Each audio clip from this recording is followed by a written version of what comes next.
Hello, everyone, and welcome to the Booksplosion live show for Clockwork Angel. I'm Jesse. I'm Christine. And I'm Kat. And we're Booksplosion. We're a monthly book club that meets on YouTube every month. We have a book of the month, and it's awesome. And this month, we're reading Clockwork Angel. So we're going to be... So what? We already read it. We already read Clockwork Angel. Yes, we're going to discuss it today with all our spoilery thoughts. So if you have not read Clockwork Angel, you're going to want to go read it and then come back and watch this recorded live show. So, yes. So the first half, we were going to just talk about Clockwork Angel, and then the second half, we could talk about it in the span of the 3 books. Yes. Yeah, because we've all read all 3 of the books. So for the first part of this live show, we are just going to be discussing this one book with spoilers. And then we'll move into the rest. But this series has been out for a while. You guys should have seen it by now. Yes. And we are going to be taking your questions on Twitter using the hashtag #ClockworkSplosion. So go hit us up on Twitter with some questions. So who wants to share their thoughts on this book first? Who did you, Kat? Did you just talk? I didn't say anything, no. Oh, okay. Because I was on Twitter and I didn't see any faces. Okay, I'll talk about it. Okay, so this is my first time reading it via audiobook. I've read it twice before this. I definitely like it better in my own voice, but I still got like just as giddy and like happy, and I still love the writing so much. Reading it the 3rd time, and now I can't wait to read all of the other ones again. I did want to talk a little bit about the lady who does the audiobook. Did you guys listen to the audiobook? I did. I actually did listen to part. I like read most of it, but I got the audiobook, so I like listened to a couple chapters here and there.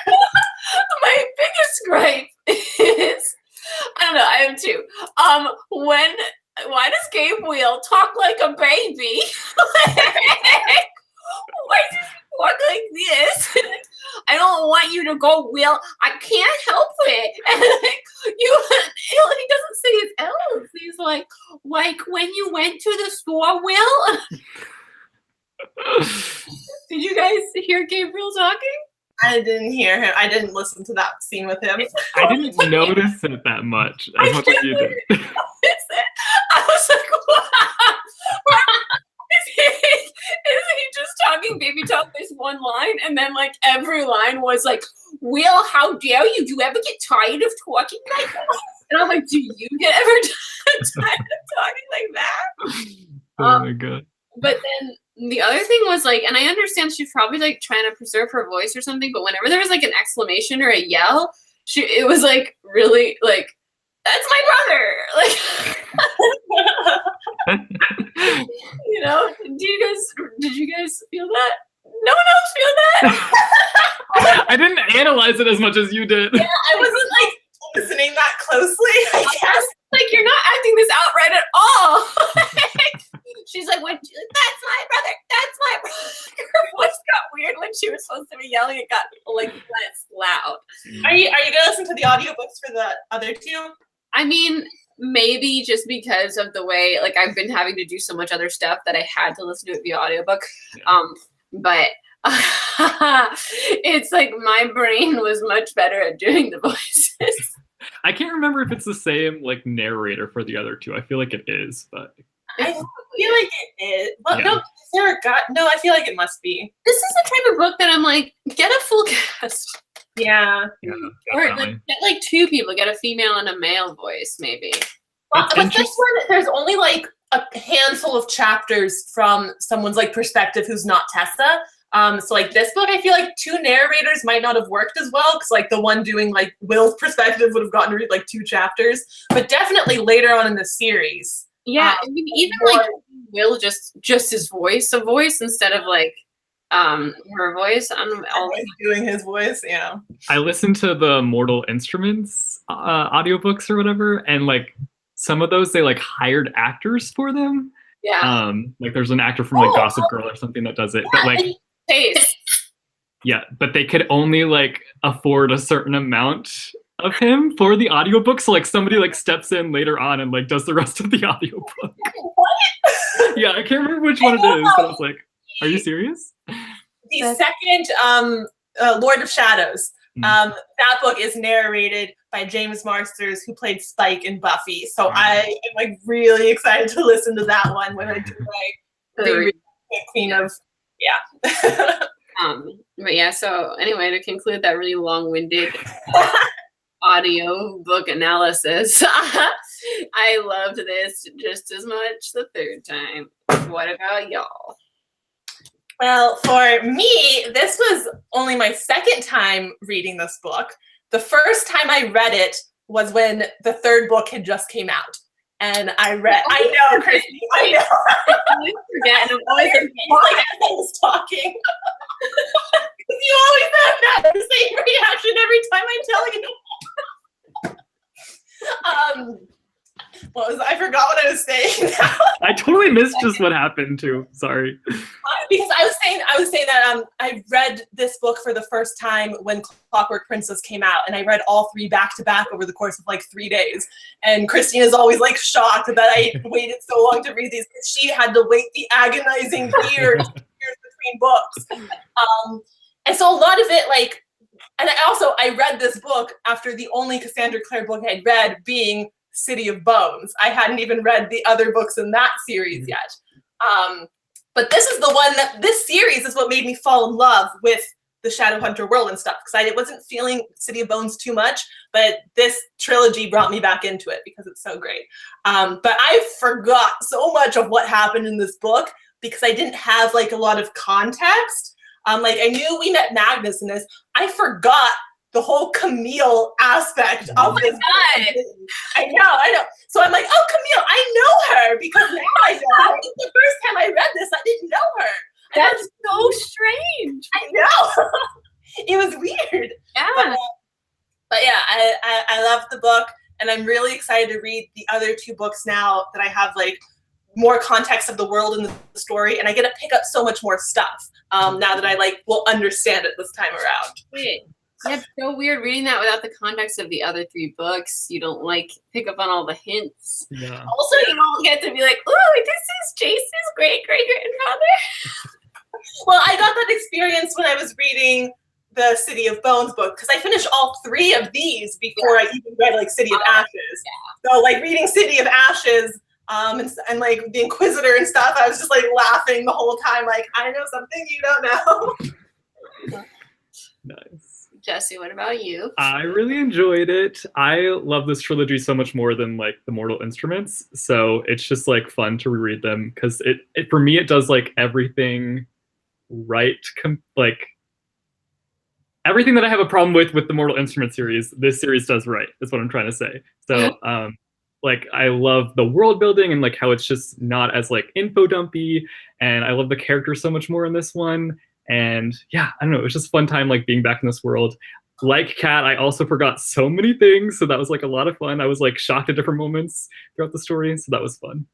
I love Victorian era stuff. Just like all the dialogue and like all the details about the dresses and like how it's such a big deal when they're like in the attic and he like unbuttons her glove and just like the touch of his like thumb against her wrist, she's like, he's touched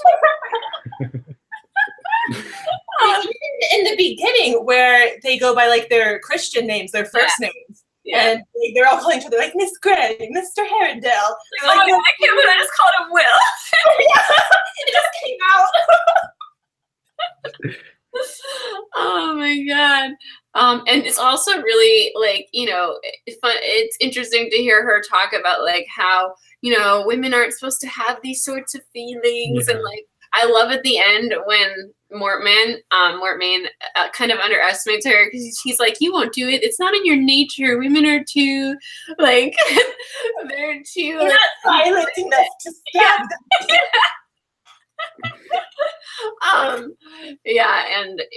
And like seeing Jessamine in this first book and like just knowing how she's arced and how we see I don't remember how she arcs, so reading this I was just like, wow, I forgot how much of a total brat Jessamine is. I remember. I didn't remember. Yeah. Well, a lot of this book, like I think like some of my favorite parts are just their dinners, like because they have these nice dinners and they have hilarious conversation and they have breakfast together and a hilarious conversation. Oh, it was so. There was this really funny part. Oh, okay, yeah. They were talking about the newspaper and like Jessamine was like, a lady does not read the newspaper. And Charlotte's like, Jessamine, you're not a lady. And Bill goes, dear me, such harsh truths so early in the morning can't be good for the digestion.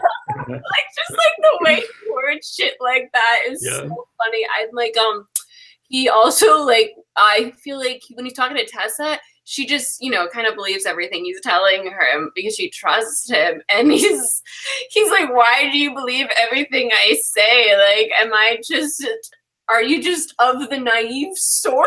Like the way that he words stuff is so fun. Yeah, I Will is very like clever and witty, and I love that about him. That's like a Victorian era way. Like that one he said, I forgot what the line was, but he said something really rude to Gabriel, and Gabriel like didn't process what he said. He's like, "What is that supposed to mean?" And it's like that he doesn't care if you like go away or whatever it was. Something about his sister? No, that's another part. He said something. He makes like a that's what she said joke about his sister, except Victorian era worded. Yeah. There was like a few things. The stuff I forgot the most was just like the extent of the assholery of Nate. Like, yeah, I remember because I know I said the literal title of this is like True Life, My Brother's an Asshole, but I didn't realize that he sold his sister. Like, I forgot he literally sold her for silver, just like Judas. And that's the thing that I completely forgot about was the Nate betrayal. I remember the Nate betrayal, but I thought it was more like he had been like taken advantage of by Mortmain and been like kind of like brainwashed into thinking that way, when it was really just no, Nate is just an ass. And I forgot how much he was like, yes, my master, I can't wait to please you. And that's basically what he said at the end. My dearest magister, are you pleased? Christine, you have the stick on your teeth. Just to help you out. One of the only, like, going into this book, I really remembered, like, just the basic sort of beginning what happens, and I remember the ending scene very clearly. And then the only thing that I really knew is that Mortmain was the bad guy. So, like, when they visit him, like, early in the book, I'm like, but he's the Magister. Like, they don't know that yet? Oh my god. When they visit him, like, I forgot how, like, innocent he plays it, and I was like, this bitch. Like, everything he said, I was getting so mad. Yes. You're able to, like, pick up more on, like, those clues and those things, and how, like, no one else ever says that De Quincey is the Magister except for Mortmain and his robots, and then Nate later on. Yeah, I forgot. The biggest thing that I forgot that I was like, like, this is my only gasp moment, was when Jem was talking about how when he moved here, Will went out and got him that jade necklace because he knew it came from China, and he wanted to, like, welcome him, and it just makes everything even more, like, heartbreaking, triangle-y, because that's what Jem... Never mind. I have to wait till second. I was like holding my breath while I was watching. I was like, where are you going? Where are you going with that? I want to say this though. It's such beautiful. Save it. Just save Write it. Write it down. Right now. Get to it in a moment. Do we want to take some questions? Yes.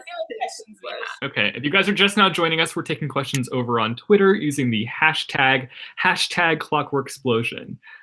We have a question here from Brittany, and they ask, first impression of main characters. Did your thoughts change on any characters after this reread?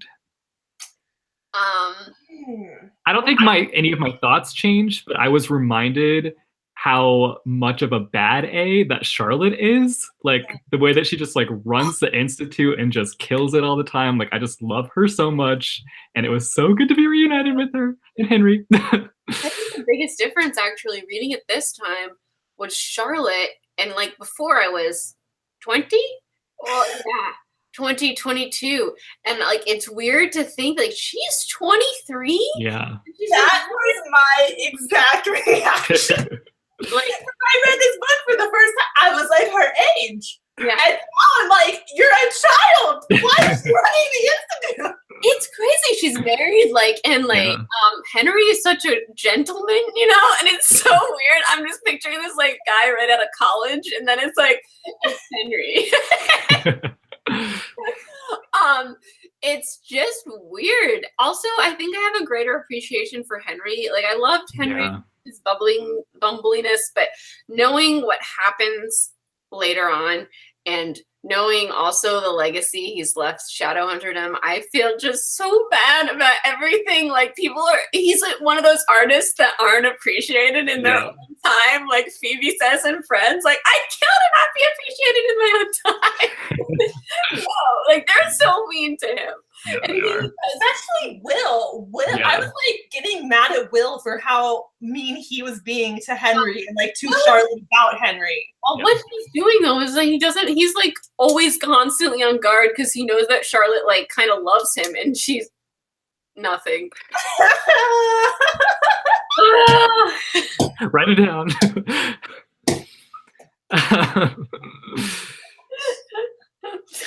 Can't do it.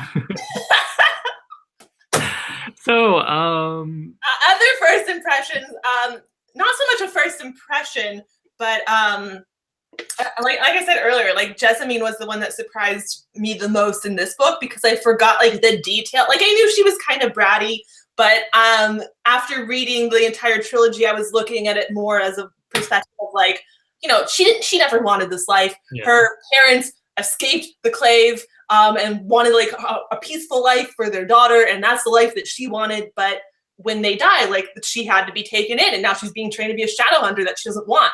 So I like, remembered that part and sympathizing with her in that way, that like she doesn't want this life. But I forgot all the details of like how specifically she was so mean and cruel to people that I couldn't listen to her talk. I was just like, Jasmine, shut up.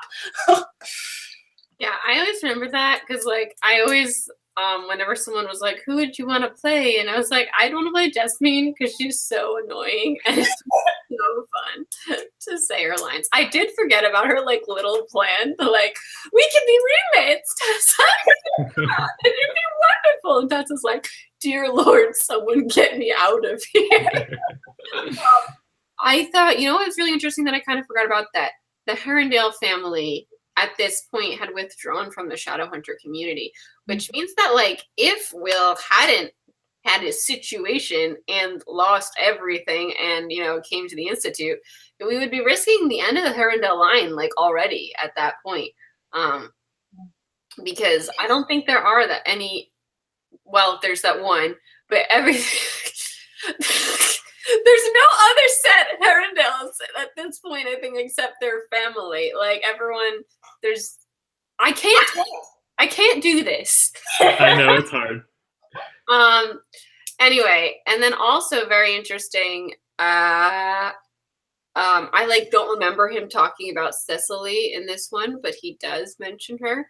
Yeah, it's just like a name. We don't know who she is though. Yeah, but at this point, I feel like we thought that she was maybe like I don't know. I thought like because I was on like the love aspect. It was like, is that someone like he loved and lost? Like, yeah.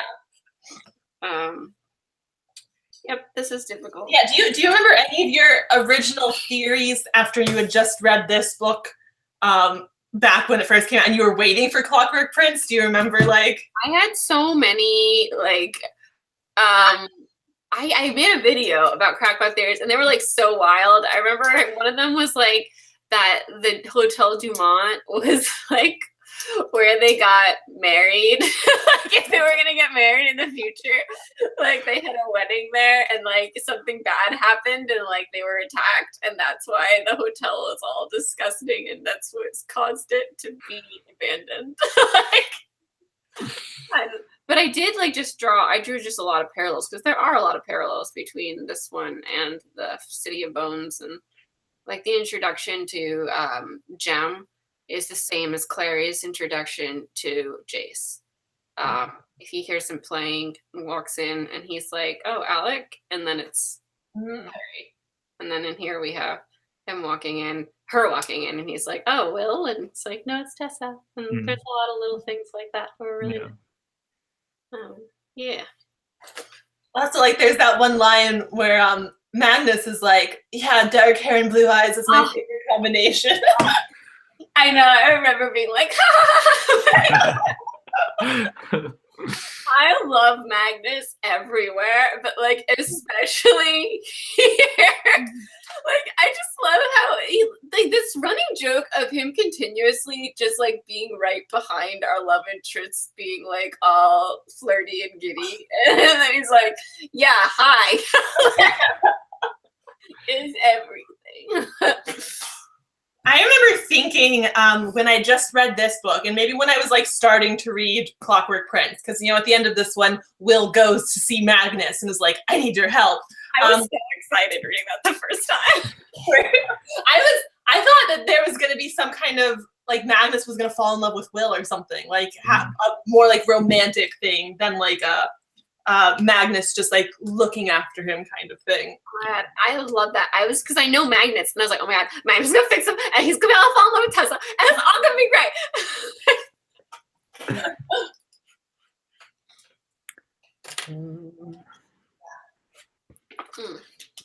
Somebody asks, Jessa, Wessa, or Heron Greystairs? Heron Greystairs. What?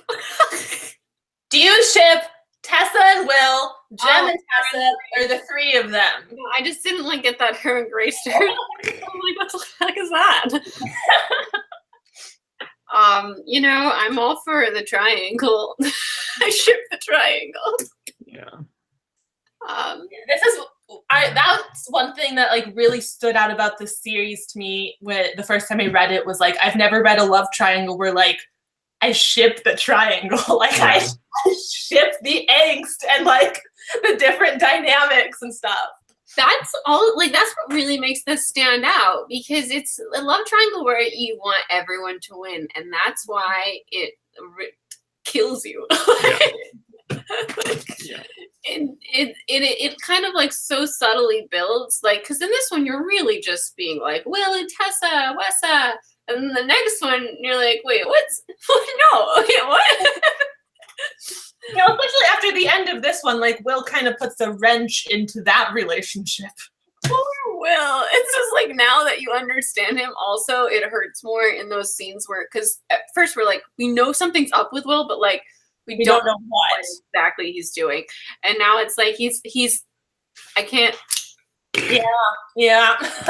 Nothing.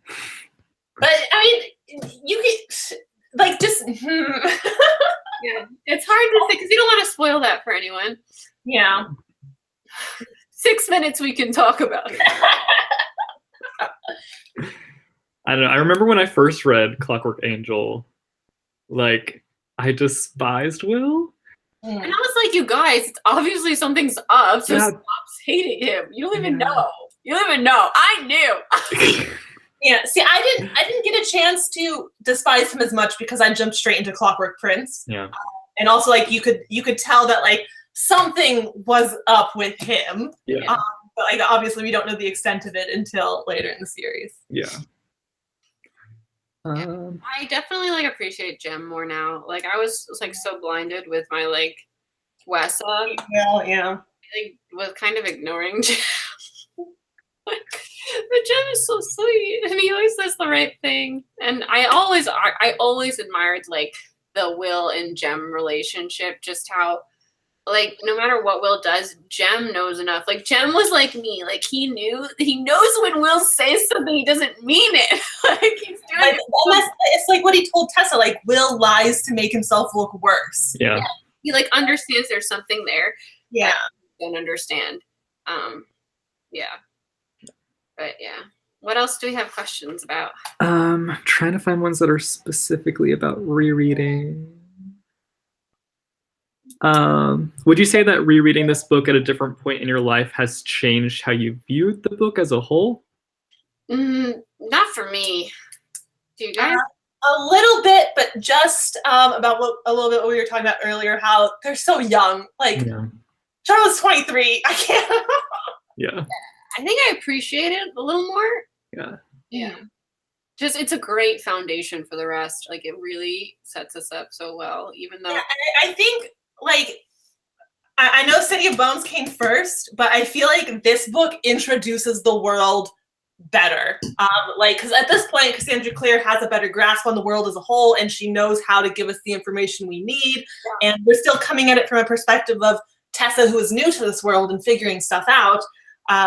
So, like, all the information given to her is, like, what we need to move forward. Like, there's no, like, real info dumping. It was scattered out, like, really nicely. And even only reading City of Bones and having a vague understanding of the world, like, this really, like, set it up for me. Yeah, it's much nicer to see the world through Tessa's eyes and learn with her, rather than Clary, who was kind of a pain in the ass. She was very single-focused on get her mom back, where Tessa wants to understand who am I, what's going on. Yeah, and Tessa's like really smart, and she immediately picks up a book and starts reading about it, so that when she sees things around her, she's like, "Oh yeah, I read about that. Oh yeah," and it's really nice to see it like that. Yeah. Clary she's so Gryffindor, like in the most annoying way, and like it's just frustrating because you're more just like stop messing everything up every 5 seconds instead of like being like, oh, this is a cool world. It's just like, shut up and just listen to people. Something that I liked about this reread too is that it made me appreciate Cassandra Clare's like writing as a whole because of the way that she weaves everything together. Like you see her setting things up for future books or for things that she's going to weave into, you know, this series or that series. So it was really nice to do that. And to, like, see things. Also, it's especially knowing how good Cassandra Clare is at endings and stuff. And even the ending of this book was so like I forgot how like cool and like thrilling it was, and like everything's happening all at once. Like she's so good at endings, and especially like book ending. I can't. Queen of Air and Darkness is gonna kill me. I can't. She's so good at books. So good. Like there's so many. Oh, you know what? I forgot about the line. That was really great. Where is it? I wrote it down. Okay, yeah. So we always remember about Tessa saying that, you know, we have to be careful about, like, be weary of, or not be weary, but, like, respect the words in books because words have the power to change us or whatever. And then, like, after that, Will's like, oh, I don't know if a book's ever changed me. And she says, only the very weak-minded refuse to be influenced by literature and poetry, which is also, like, very powerful. And, like, no one ever talks about that line. I was like, wow, like she's so wise. Like, what a beautiful line. Yeah, that's great. I also forgot that Tessa's mom's name is Elizabeth. Like that was interesting. And also, hey, why is that interesting? Because I like to know their names from. Oh, is that really it? Because I like to know their names. For that, who's Elizabeth? Like, what's going on? It's just some information that might have something to do with something in the future. And also that I forgot that, like, just to think about how Tessa's mom was a Shadowhunter and she didn't know it. Oh.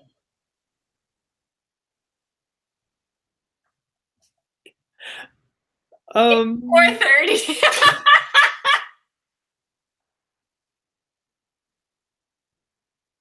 It was bound to happen. Okay, so we're now going to be jumping into spoilers for the full Infernal Devices trilogy. So if you have not read the full Infernal Devices trilogy, please leave now. Thanks for joining us. Sorry. I'm sorry. That was my bad. Just disregard what you heard. I feel like the Tom Holland of this country. How did he keep his mouth shut? That was amazing. He spoiled something. Of this one? Of Infinity War, just like in the No, don't mention it. No, I won't say what it is. It's something like kind of mild, but it still was a spoiler. And they were talking about how he spoils stuff, and he started telling a story, and everyone was like.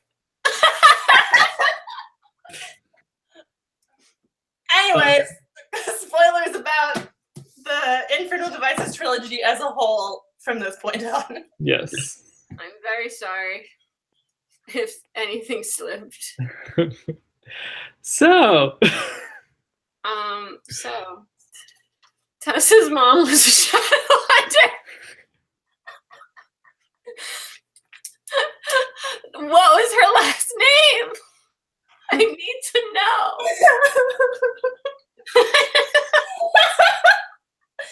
Wait, do we not find out in the series at all? I don't think so. Is it in the family tree? Let me see.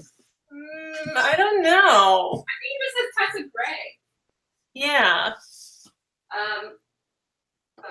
I know we know what family Charlotte comes from.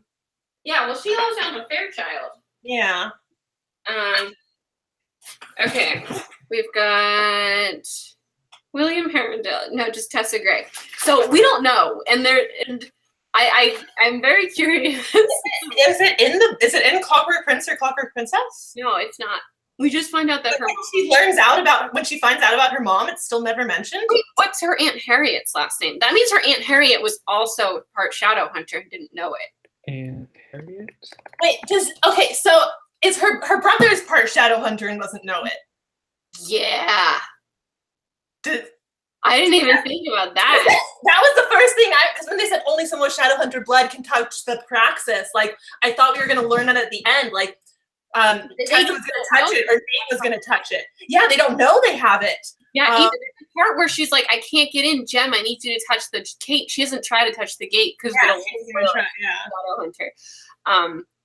Yeah, it's cray. So that's a really interesting aspect that just kind of like I didn't think about it much because we don't talk about it much, but we don't know kind of what she's been through in the past 100 years or so, like Shadowhunter related, like, because I can say this, her kids are Shadowhunters.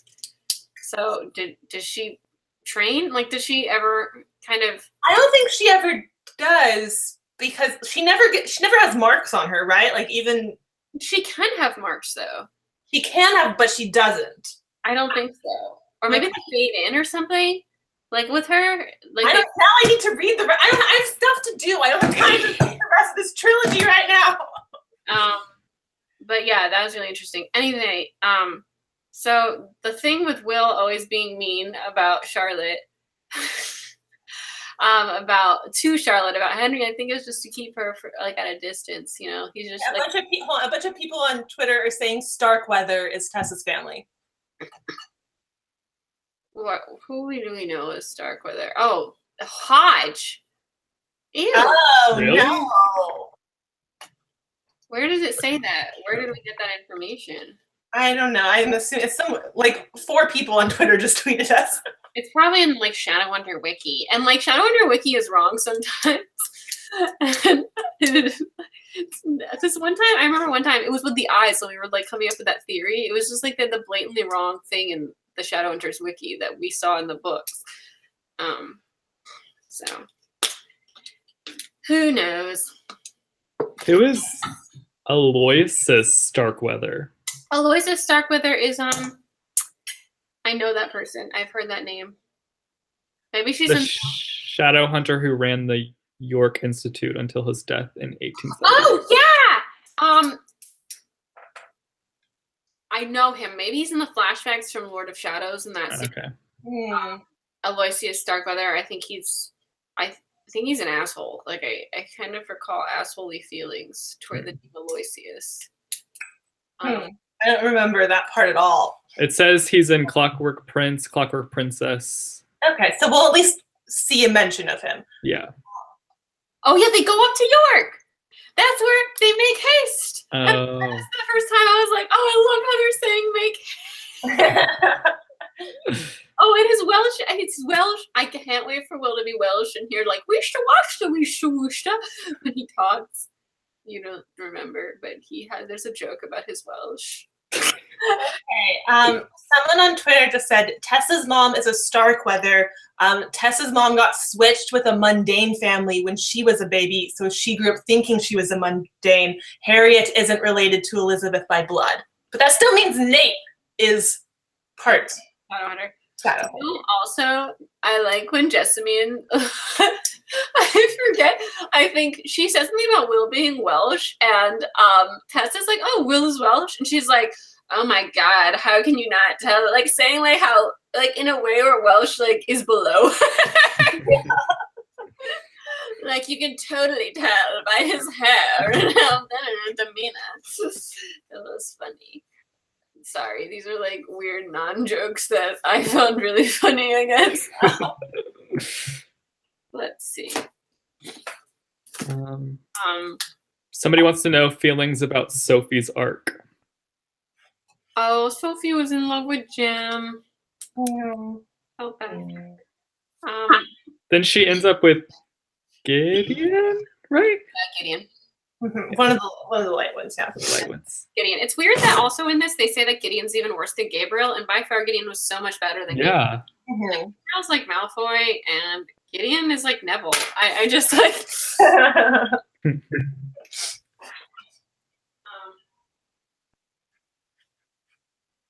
Let's see here.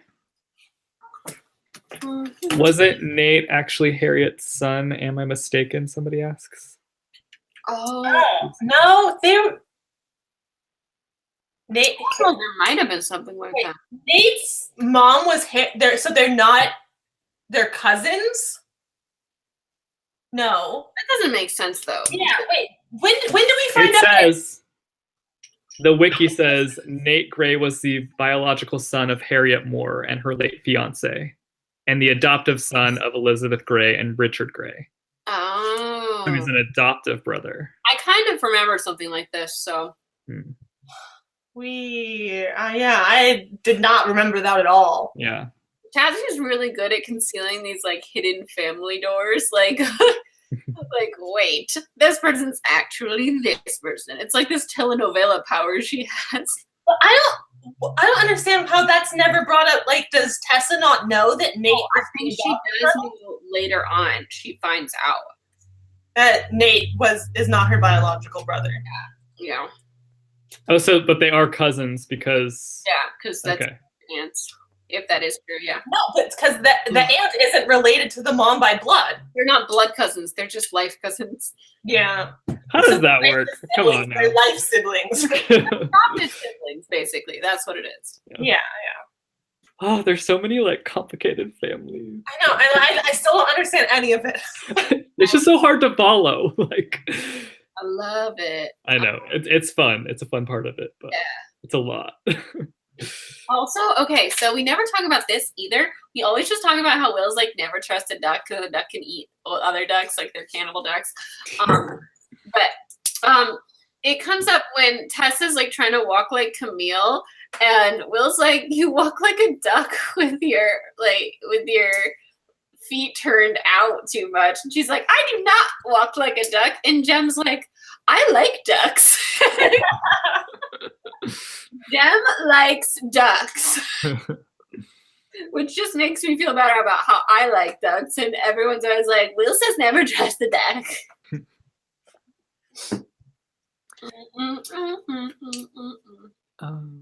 Oh, okay, let me just talk about the pendant. So I really loved this reveal about the pendant, about how Will got it for Jem.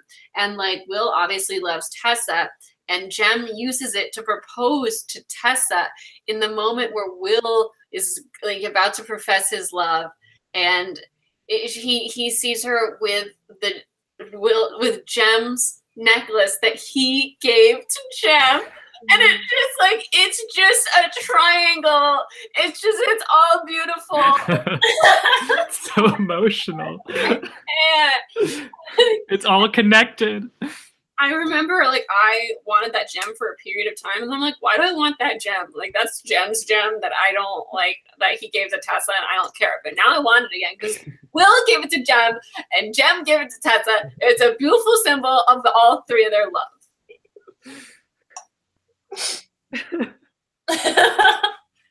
Oh, wait, Aloysius Starkweather, was that the guy who put the thing on the person, and then their granddaughter like got turned into, burned and like died?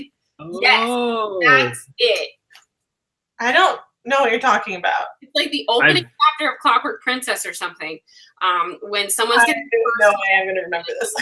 Starkweather's granddaughter, and that's who we think. We think for a second that she's related. Yes, then that's how we know about that's how we know who she's a Starkweather, because she was trading with a Starkweather girl, and that girl, that was supposed to be her mom, but her mom was with a human, and the human died from the first mark. Yes. Oh, yes. Dude, yeah. How did you remember that? Because like I took so many notes, like I wrote down that name Aloysius so many times. And all of a sudden the page of notes like came back into my Wait, so what was their belief as to why she died? She was just weak? No, yes, sometimes a shadow hunter can't take their marks, like Robert Lightwood's first mark. He almost died. He was in bed for a month because he just like, and his parents were like so embarrassed of him. Yeah. It was horrible, but like he made it through, and if you make it through, then you can take your next mark. Yeah. Oh, it's so sad. Your Ravenclawness is really showing right How did they get traded? How did they get switched at birth? Was it intentional? I forget. No, something happens. Okay. I can't. Who is it again that gets traded? Was it Mortmain who stole the baby? Mortmain did set He might have. No, but that would be stealing the mother. It's the mother. Yeah, no, that's what he would have done. No, but it was her mom. Yeah, it was her mom, not her. But he knows that her mom is a shadow hunter without a mark. But does he like piece that together when the other woman dies when she gets her mark, and he's like, oh, then maybe they were switched? Like, how does he? No, I don't think they find out for a very long time. I think this is like a reveal in Clockwork Princess. Yeah. That they were switched. I forget how it happens. I kind of want to just reread and find it out again instead of looking it up. Somebody says those are different jade pendants, aren't they? Jem gave Tessa his mother's wedding gift. He gave her the jade pendant because I remember being very mad about the jade pendant. It might be a different jade pendant. That's so dumb. Why would he have two jade pendants? One was from his mom, one was from Will. That's so stupid. They just have two jade pendants. Like Cassie just wouldn't write that. She'd write some other thing. What pendant? No, remember when I made my morning period video? I was like, stupid jade pendant, because he gave her the jade pendant.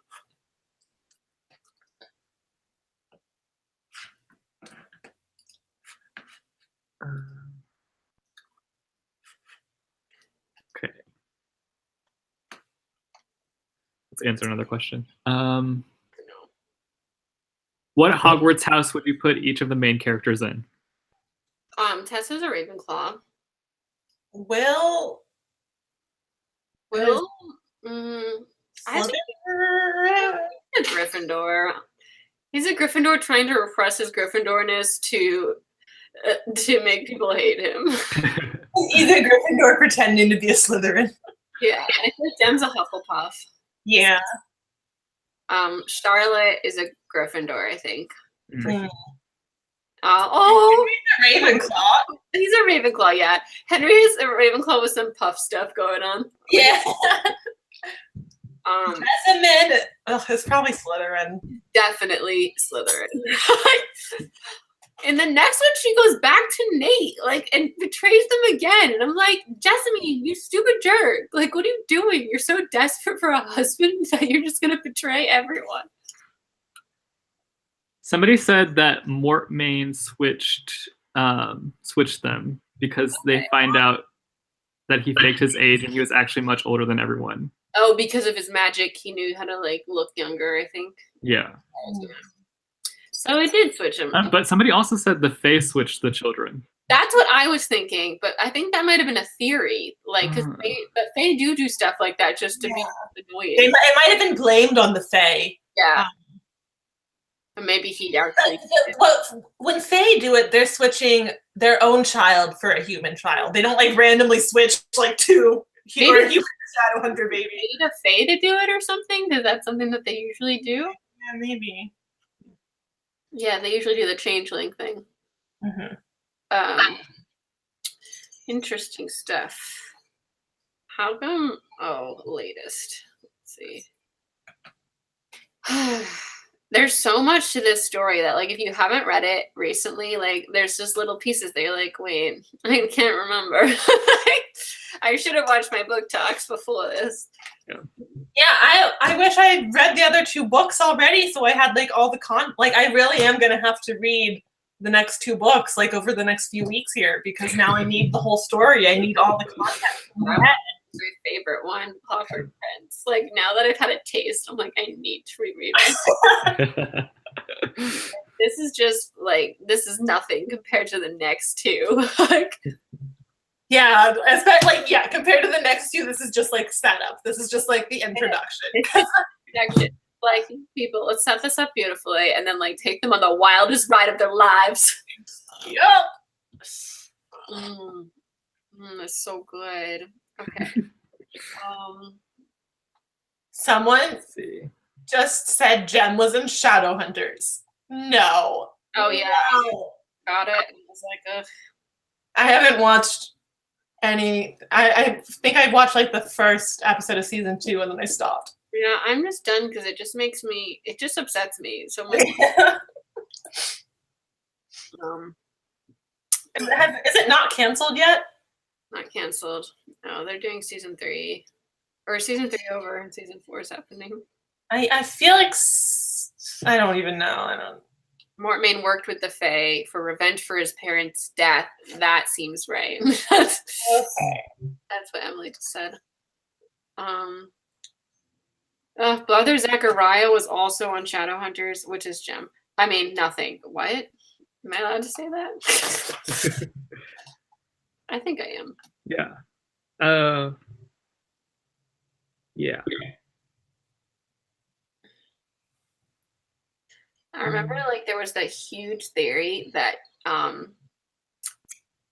that Will was Brother Zachariah, not Jem.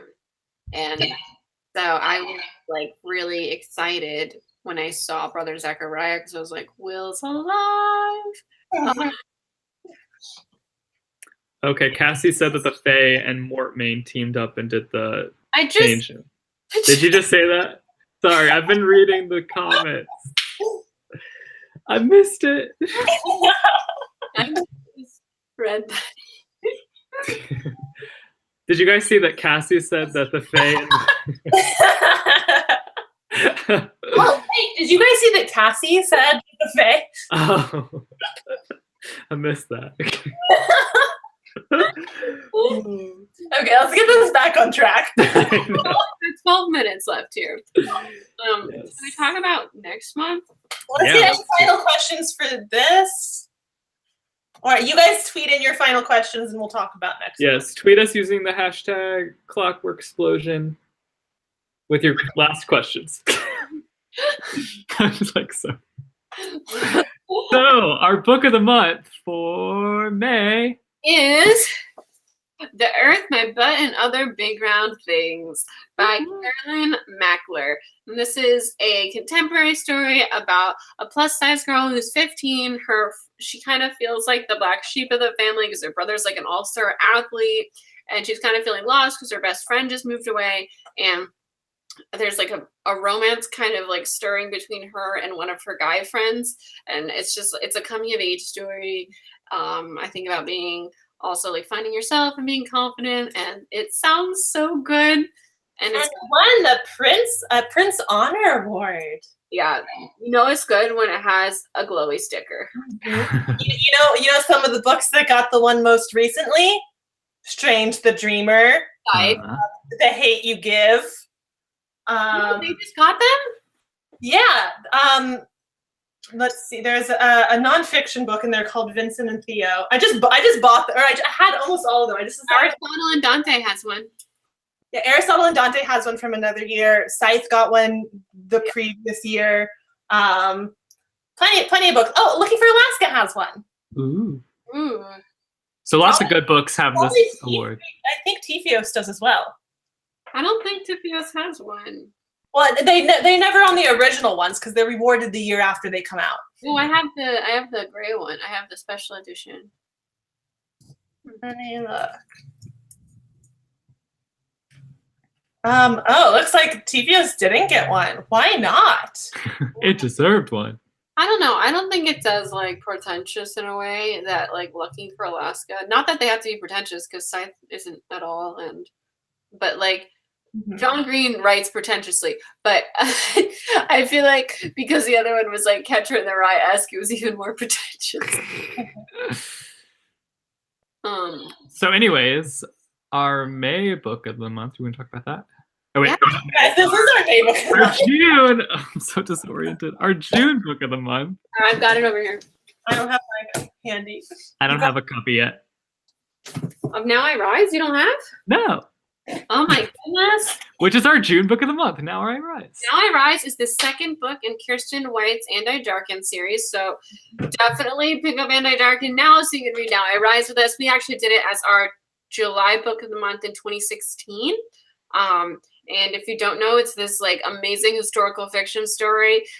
Just a reimagining as if Vladimir Putin was a woman.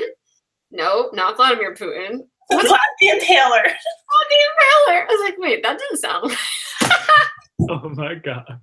What's out of my mouth? Vladimir the Impaler.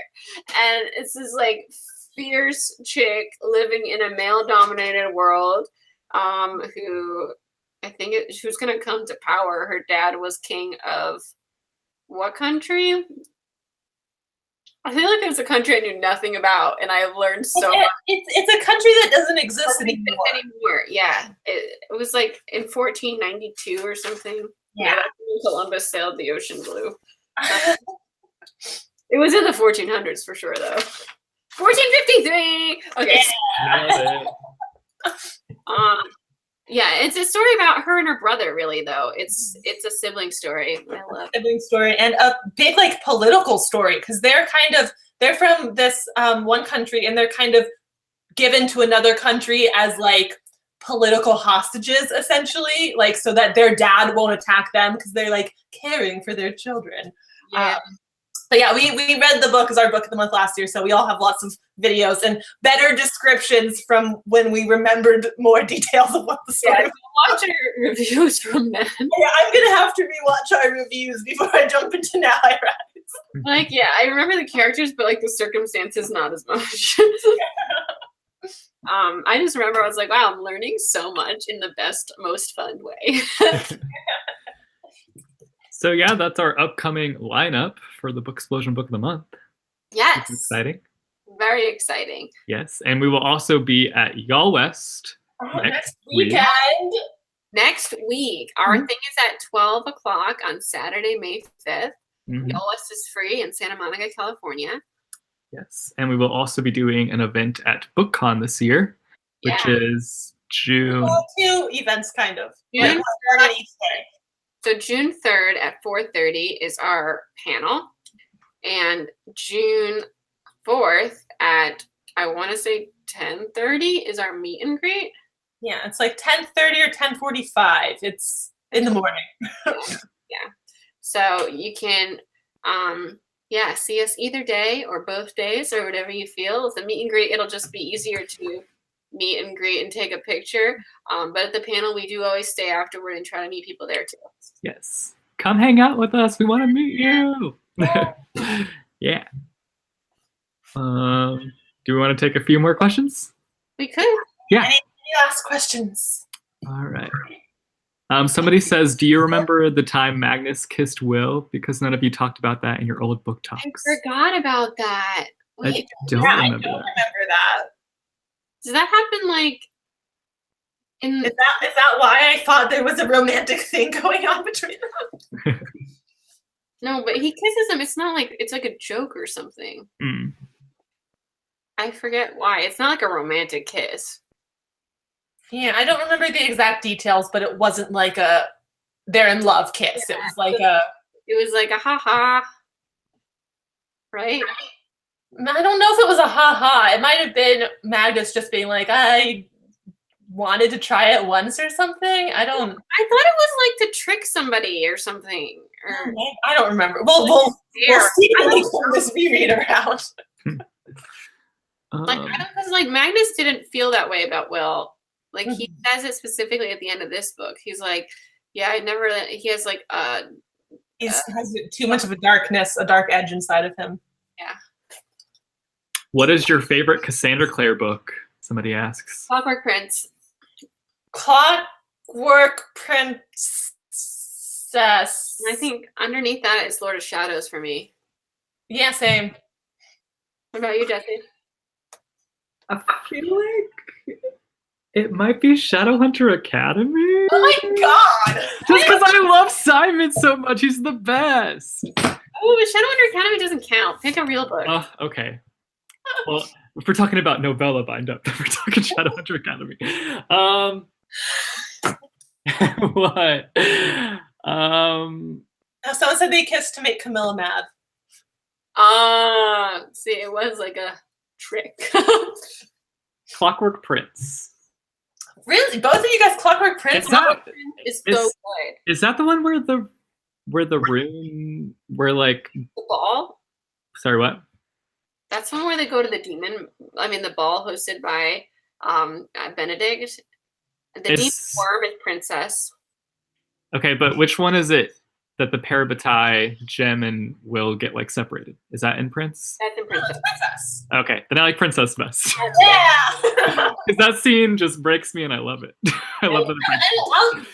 Obviously, I don't remember a lot about Prince independently from the other books. I read all three back to back to back. Wait till you see Prince again. If you read Prince like, and then you come to the end, it's the most devastating end ever. Like, I don't know if you remember how excited you are for Will to like proclaim his love and like find out that he's actually not cursed, and then literally Jem is like, marry me, and Tess is like, okay.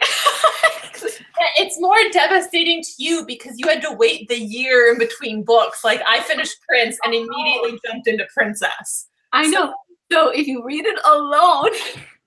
So Kat, what you need to do is read Prince and then wait a full year till you read Prince.